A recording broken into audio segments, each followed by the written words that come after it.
Okay, so let's get started, y'all. I wanted to, for those of you who don't know me, I'm Juanita Stephens. And we always say that an educated client is our best client. We do these quarterly seminars really to kind of, if y'all listen to the news or you listen to the talking heads, they're always giving you some information about the stock market or what's going on in the country.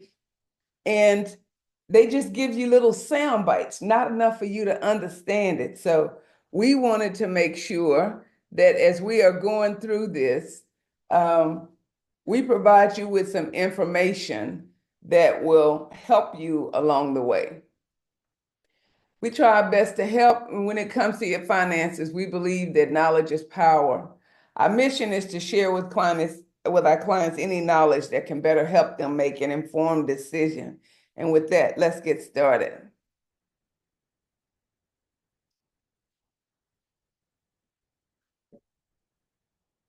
All righty. And if I knew how to use my computer, I'd be in good shape.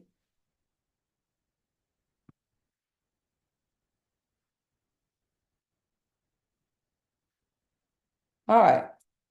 There are 5 areas of financial planning. Preservation planning, you want to keep what you have. Retirement planning, everybody wants to have that vida loca life at some point, right? Tax planning, if we can show you ways that you can still build wealth and save on taxes, that's what we try to do.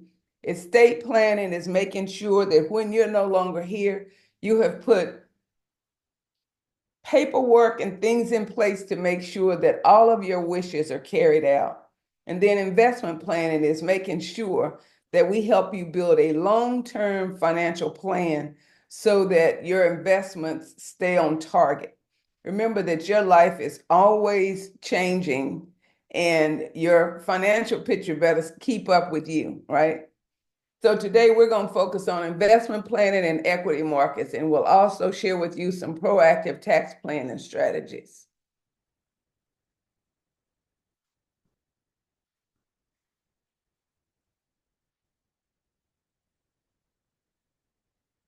All right. As y'all know, 2023 was a really good year. The market was up over 20%. And then 2024 did the exact same thing for us. We're heading into the new year with a lot of uncertainty, but we have a lot of unrest in Europe and Middle East. We don't know what 2025 yet will give us, but we can look back over the last 2 years and know that the S&P 500 soared to record highs. It was up over 20%. It ended with another good year for investors. Equity markets made up multiple new highs, and disciplined long-term investors were rewarded for a second consecutive year. Remember, this is what I always say. When the market starts to do a correction, and we're going to talk about corrections in a little bit, but when it starts to do that, and people will call panicking, oh my God, the market is going down. What do we do? And I always say to them, has your plan changed? The plan that we put in place for you, has that changed? Are you still planning on retiring in 5 years? Yeah. Well, then we're gonna ride through this. We'll make changes if we need to, but one day is not an indication of what's going on in the world. Okay. All right. Um, the markets finished really, really strong, much higher than where they started. And remember, the essence, the stock market is never linear. It's not just straight across. It's going to be always up and down. But last year, it ended on a high note. For the second straight year, the S&P finished the year with a gain of more than 20%, while the Dow Jones Industrial Average ended the year up more than 13%. So y'all, when we talk about the S&P 500, S&P, I always like to step back a little and make sure that people understand what we're talking about. The S&P, Standard & Poor's 500 Index, That is the top 500 companies that are on the stock market. Standard & Poor's is a company that rates those companies. And so when we look at the top 500 companies, really 6 or 7 of those companies keep the whole market afloat. And when you think about companies like Microsoft, Nvidia, Amazon, those companies are what are keeping the market going. And it's just like, we always say 80% of the people do 20% of the people do 80% of the work. It's the same way in the stock market. And so while I can say 22 and 24 did great, what we want to look at is inflation. So the Fed always likes to keep inflation at about 2%. Last year, the Fed cut interest rate 3 times, and the economy was strong. They're always looking to see, okay, do we pull back? Is the economy doing okay? Their whole goal is to try to make sure we don't fall off a cliff, people.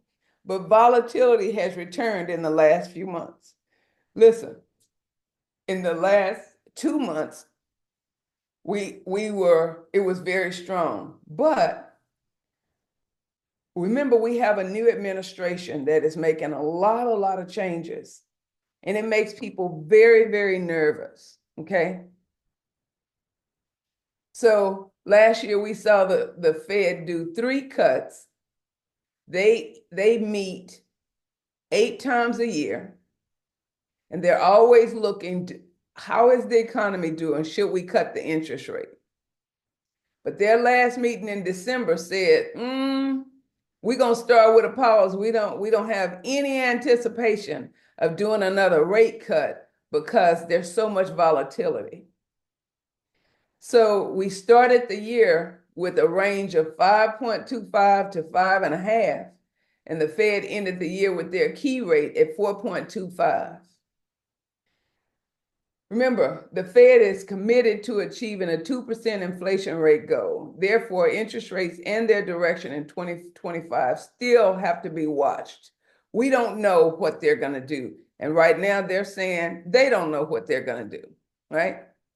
So how does inflation, okay, I'm going to go back, although I've passed that. This is what I want you to think about interest rates. We want interest rates to stay down. Why? Because when you buy something that you are financing, say a car or a house, those big ticket items, the higher the interest rate is, the higher your payment is. So and think about your credit cards. You bought a whole bunch of stuff and now you're paying that interest, paying those cards back with interest. If the interest is low, your payment is not as high, right? We care about that.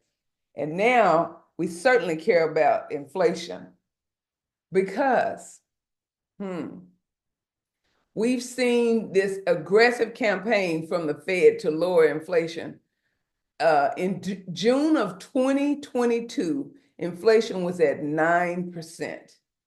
While it's still not at their 2% goal, it ended in December at 2.9, which was really good. But you will see that it has risen a little bit in January, since January. And the reason why, we'll see that, let me go to another chart. We're going to see that it has raised a little bit. Right now, it's closer to 3%. We feel this in the grocery store. In fact, this morning I was listening to a report and they were talking about the cost of eggs. And somebody said that it was on the news, and one of the reporters said, I have a question. Why are eggs so expensive, but chickens haven't gone up? Eggs have gone up 40%, chickens have not. That's 2 different industries, right? And she explained it this way. She said, the egg market, they have they're just doing eggs, and that bird flu is causing, and most of the big chicken farms are on the West Coast and in the central part of America. But the big chicken farms are on the East Coast. The bird flu is affecting those on the West Coast and the central part of the US. It's not affecting the other chickens that we eat, right? But can you imagine? I I have I haven't bought eggs in a long time because I have a lady that has her own chickens and I get eggs from her. But they were talking about eggs being $9 in the store. Oh my goodness, we all see that in the store. When I go in the store and the stuff that's even on sale is more than what it used to cost, even when it's on sale, we know that that hits us directly in our pocketbook. When you walk in the grocery store and you see the prices, it can be defeating. So inflation is definitely something that I am always paying attention to, because as I do reviews with my clients, they're going to ask me questions. So I need to know what's going on in the market, right? Okay, let's keep going. Always think of it this way. Bonds and interest rates move in the opposite direction. When interest rates go up, typically bond prices go down.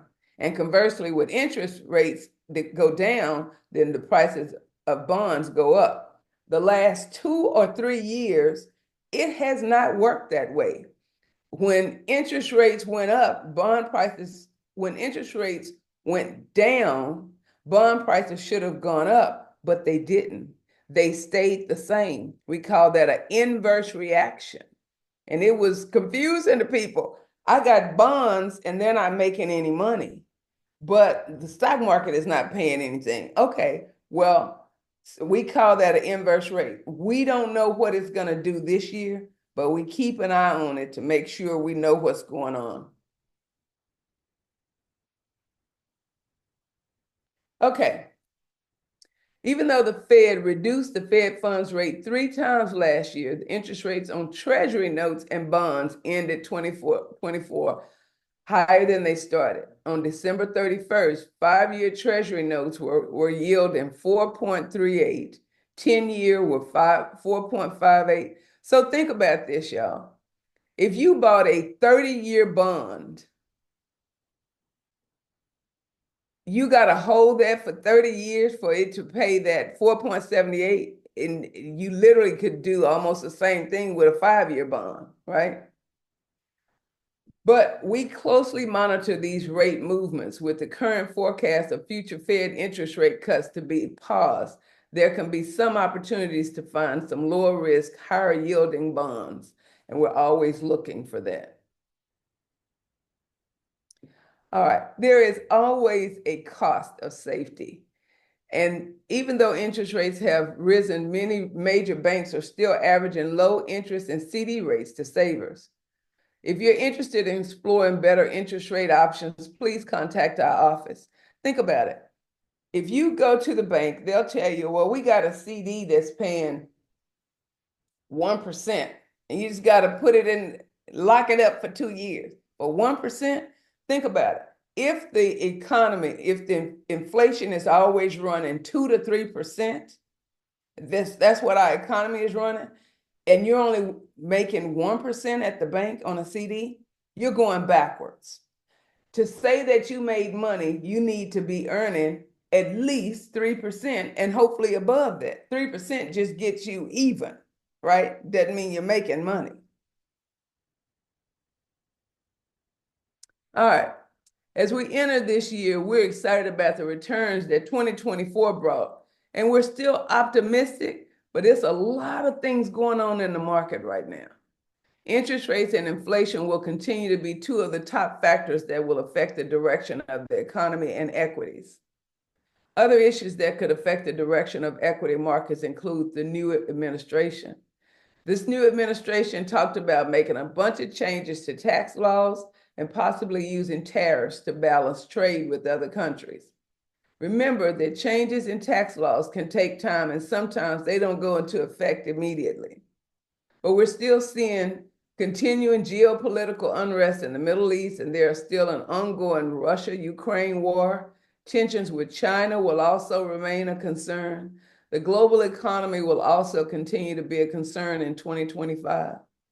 Equities don't like geopolitical or global economic uncertainty. So we'll continue to keep an eye on how they may affect the equity markets.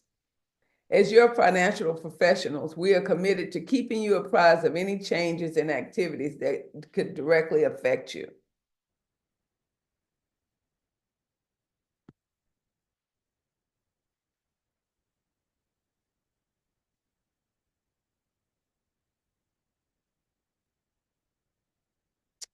So when we talk about the Fed, what is it? What is the Fed?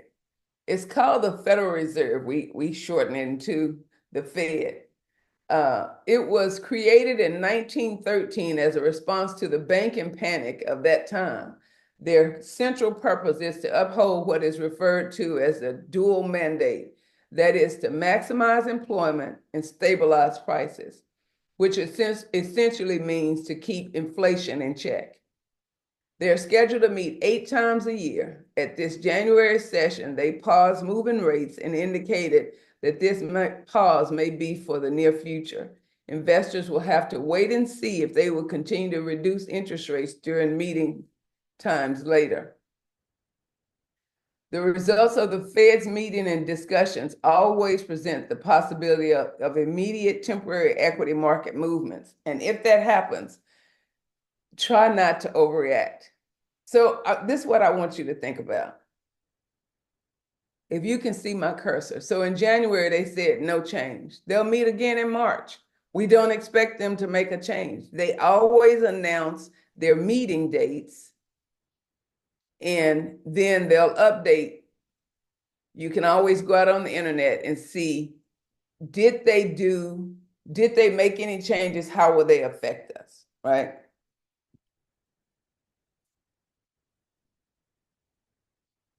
All right. So this whole presentation, y'all, is all about education. I want y'all to understand how some of this works. So it says, what is earnings per share? This is a metric that we use to value a stock or company because it indicated the profitability of a company on a cost per share basis. What does that mean? It is always good when a company shows their earnings report and they have, let's say, for example, we're talking about Walmart. Walmart says, we anticipate that for the quarter, we're going to make money, and we think we're going to see a 3% increase in our earnings. And so when the report comes back, if we know that they predicted 3%, and the actuals may be 2%, which means we're disappointed. Or it may be 3.5%. We're happy campers, especially if you own some of their stock, right? It is always good for the economy when these companies show their earnings report. Most of the time, we're seeing these companies, especially now with AI, we're seeing these companies reducing their overall footprint of employees because it doesn't take as many people to do what a computer can do now. All right. So this is what I want you to think about. One of our primary goals is to help our clients make more informed financial decisions, which could lead to better outcomes. So let's take a few minutes to go over some key 2025 items to look out for.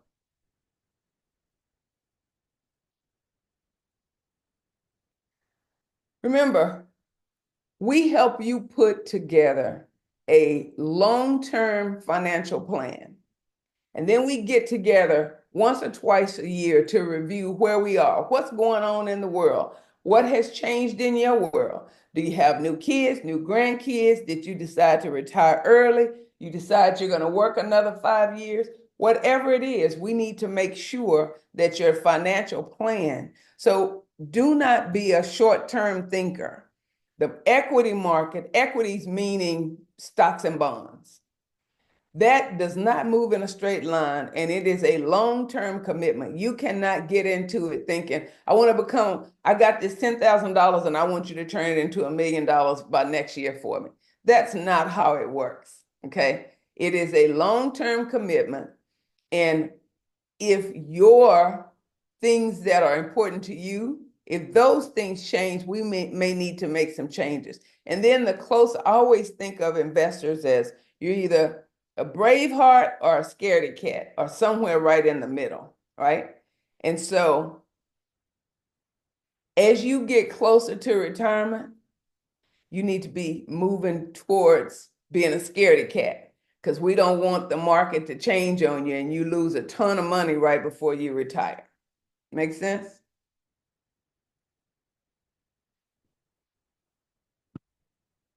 All right.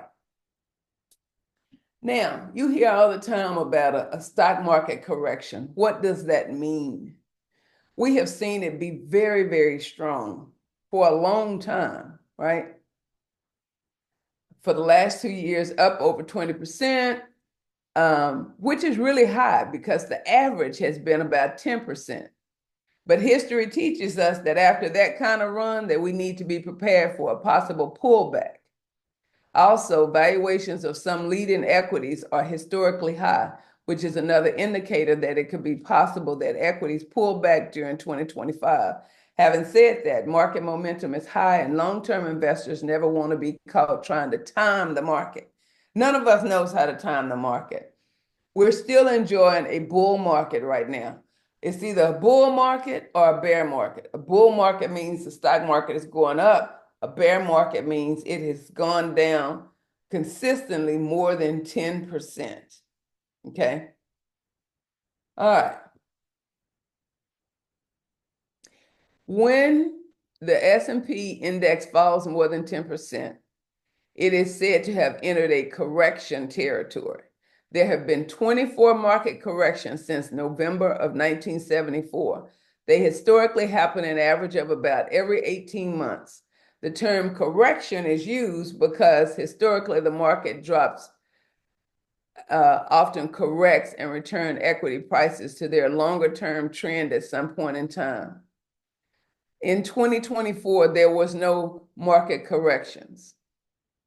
Analysts say that corrections are healthy and even necessary for bull markets. They help shake out some of the so-called froth that's in the stock market where prices run up too dramatically high. Think about a company, think about a company that just did an IPO. They just went public and everybody's excited about it. And they expected it to open at $10 and it opened at $45. Well, there's nothing that justifies that $45 except a bunch of people bought it and it went up, right? But it's hard to maintain that long term. So when we have a correction, if it's really supposed to be valued at about 15, by the time we do the correction, it gets closer to where it needs to be, right? If we end up in a correction that is longer term, that's what we call, we call that, leading into a bear market, okay? All right.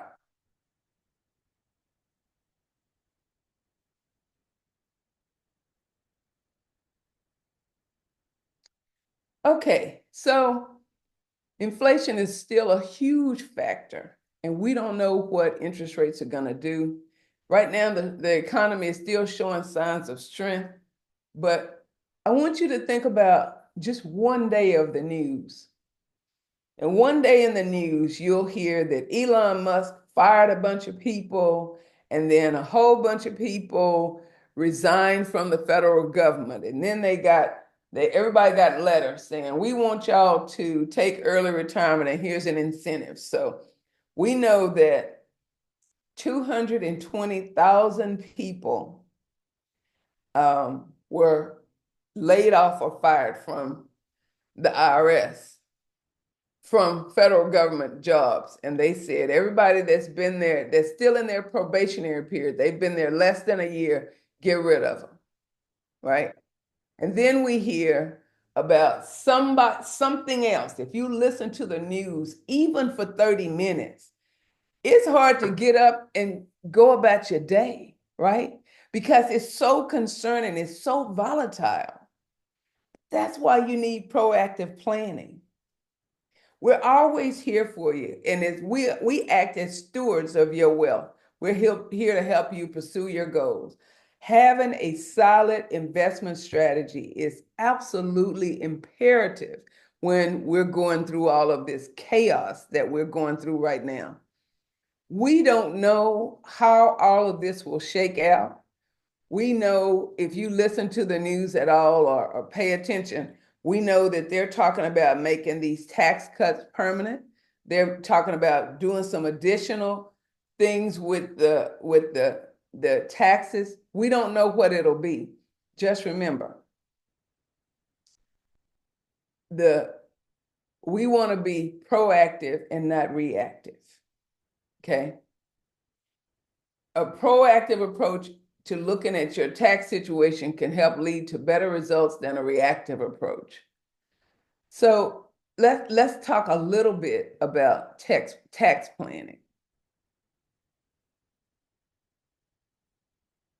Okay. So these are the tax brackets, and I'm going to come back to this page in a few minutes, because let's take somebody that is in the 24% tax bracket. They are married, filing jointly. And remember these numbers here. This range is between 206,000 and 394,000. That's a huge range, right? And if we take a look at that, I'm getting my little calculator out here. I can't do numbers in my head. 206, 701. That's the difference of 187,899. That's a huge range. I can't imagine people that are married and file separate. I don't know why they would do that, because their tax rate is no better than a single person, right? But if you are single, head of household, it being in the 21% tax bracket still gives you a huge range of between those being in the 24% tax bracket. That's a huge range. And I'm gonna come back to that when we talk about Roth conversions. All right. Long-term capital gains. So if you sell a house, most of us end up paying 15% long-term capital gains. I know that the new administration is talking about changing this. If you're selling something, the highest rate is 20%, but that's still cheaper than, if we go back to the previous, if it wants to work with me, right? Still cheaper than 37% tax bracket, right? Okay. All right. If you work for a company and they offer a retirement plan, you should be participating in it, especially if they do company matches. Okay. So if you, let's see here. Let's say that you work for a company and they allow you to do a 401k. And they may, let's hope that they also offer a Roth 401k, because you can contribute up to $23,500, and then you can do catch-up contributions of up to $7,500. And for people that are between the ages, now I don't know how they came up with this number, but people between the ages of 60 and 63 can do a super catch-up for 11,500. That's a huge amount that they can put in, a huge amount. Okay. If you are work for a company and they do defined contribution plans, you can put up to 70,000.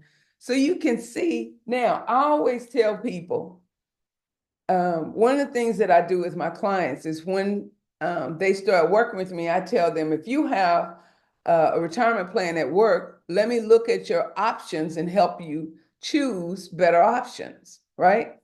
Because when you are at work, there is nobody there that can make recommendations to you, but I can. So we do. Okay. Okay. Remember, if you have any questions on this, reach out to us. Give us a call. All right. Annual exclusion gifts. This is, say, for example, you're going to be doing, let's say your grandkids, you want to help contribute to their college or 529 plan, you can do up to $19,000 a year, okay, per person. And if you are married, each of you, let's say it's me and my husband, and we want to put $19,000 in our grandson's 529 plan. I can put in 19,000 and my husband can put in 19,000, right? All right. Remember, it is the person given the gift that would have to pay taxes. So as long as it's 19,000 or under, you don't have to, the giver of the gift does not have to pay taxes on it.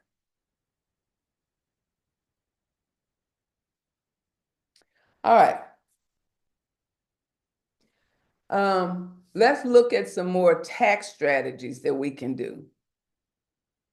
So we know that the tax laws, the Tax Cuts and Jobs Act, we call it TCJA, that bill was signed into law by our current president in his first administration. Most of the changes that were made in this bill are scheduled to expire December 31st of this year. That's why we call it sunsetting. But the current administration ran with the intention of extending these tax laws and making them permanent.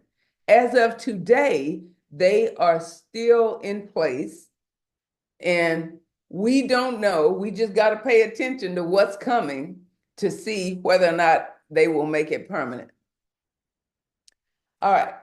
Anybody that has retirement plans like a 401k or IRA, 403b, any of that, when you turn now age 73, you have to start. Now, you may still be working, but you will have to start taking what's called the required minimum distribution, because the IRS is patient, but when it's time for their money, they want it.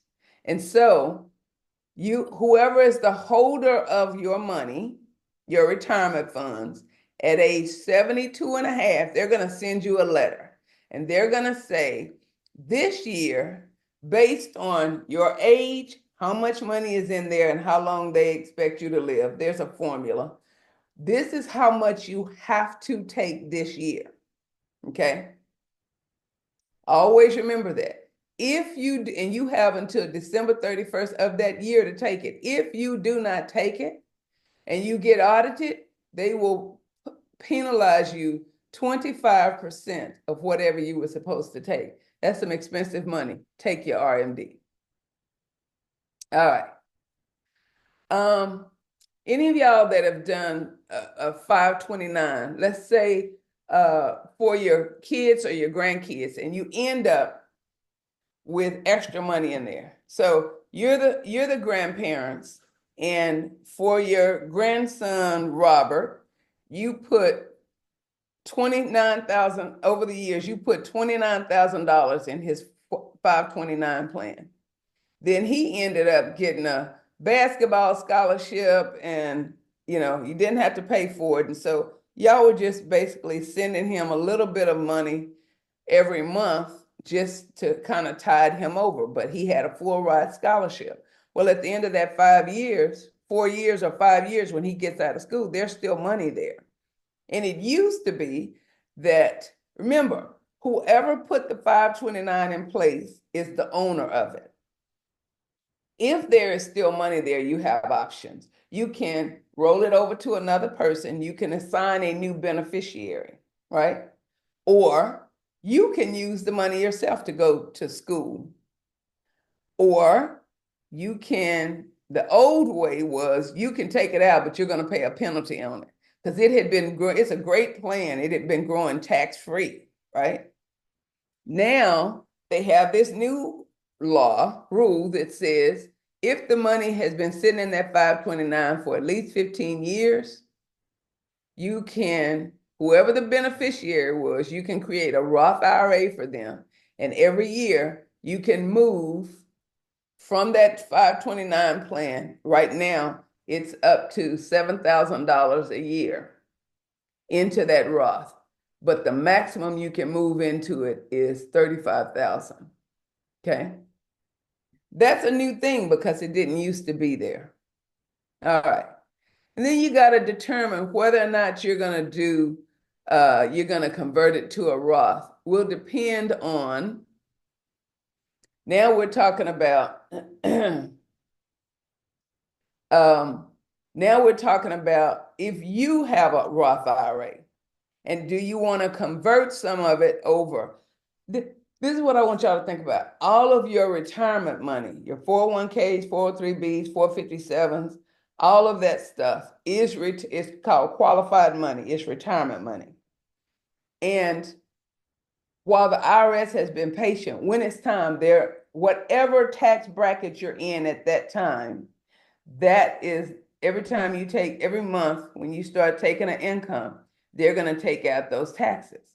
But the money that's in a Roth is after tax money. You've already paid tax on it. So you don't have to pay taxes again.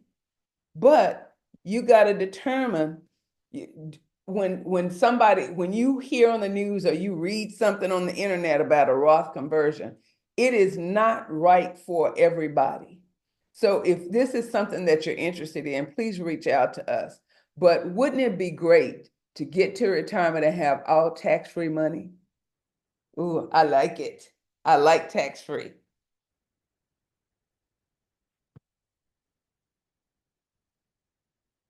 All right. So what do we like about Roths? They lower your overall taxable income. So there's only three ways to have three investment vehicles that are tax-free. One is a Roth IRA, two is life insurance, and three are government bonds. Government bonds don't pay anything, so nobody puts money into those. But those other two, and then of course you can have real estate that you are living off of the income, like some apartments that can be tax-free. You're writing everything off. But we don't know what's going to happen with taxes. We know that in our government, we tend to spend, kick it down the road for later for everybody else, right? So what we want to do is have as much tax-free income in retirement as possible. And that is why I say a lot of people will choose to do a Roth conversion. Take some of the money that's in your IRA or your 401k after you've retired now and move some of it over into a Roth conversion. Okay. That way, and I always say, when you are thinking about estate planning and you have money that's in, you are just getting ready to retire. And you say, well, I think I want to use the Roth money first. And I always say, no, use the taxable money. Because when you're no longer here, the money that you pass along in the Roth, your beneficiaries will receive that tax-free. We like tax-free. And then, here it is. All right. I don't know if y'all have ever heard of this, but it's called a donor advised fund. And usually if you're close to the standard deduction level, a strategy to consider is bunching your charitable donations into a donor advised fund. So let me tell you how it works. You might be slightly over the standard deduction each year. You open up a donor advised fund in year one, okay? And all of those, you take 3 years of charitable contributions and put them into that donor advised fund in year one. This could bring it could bring you to a much larger overall tax savings over, in this example, 3 years. Then from your donor advised fund, you can give your favorite charity money each year. Now is the time to explore if this is helpful for your tax situation to deposit cash, appreciated securities or other assets into a donor advised fund, and then distribute the money to charities over time. For more information on this, just give us a call. So think about it. You're going to give money to charity anyway. So put it into this donor advised fund, and then you decide when and how much each of those charities will receive when you're ready. But it allows you to write it off. And then I have quite a few people, when it's time for their RMD, they open what's called a qualified charitable distribution, QCD. All right. So if you are age 70 and a half and above, and you are required to take your required minimum distribution, you can put it into a QCD and then give it to your charity. Your charity might even be your church, but you get to write it off, right? We like it. That RMD that would normally just be taxable income to you can become a write-off for you, okay? All right. We know that this new administration has a goal of changing the tax laws. They want to continue what they already have and make some additional changes. My goal today is not to speculate on what and when, but to just watch, learn, and help our clients when these changes come about. During the course of this year, be prepared to hear from us on several times on changes and opportunities as they take place. We're going to be sending out a special tax report. I think it goes out tomorrow, I'm pretty sure, tomorrow or Monday. It's just some helpful hints for you for filing your 2024 taxes and preparing for 2025. Again, if you take a proactive approach to your tax situation, it could yield you much better results. One of our goals is to continually educate our clients. Read over that tax report when you get a chance. And listen, y'all, I don't expect you to understand every single thing that you read, but pick up the phone and call.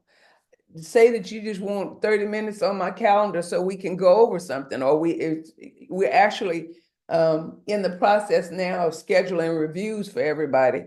I try to do it twice a year. We start in February, and then we do it again October and November.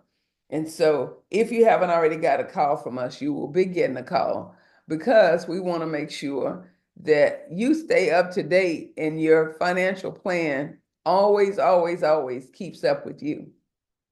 I always say we appreciate you, and the best compliment you can ever pay us is a referral.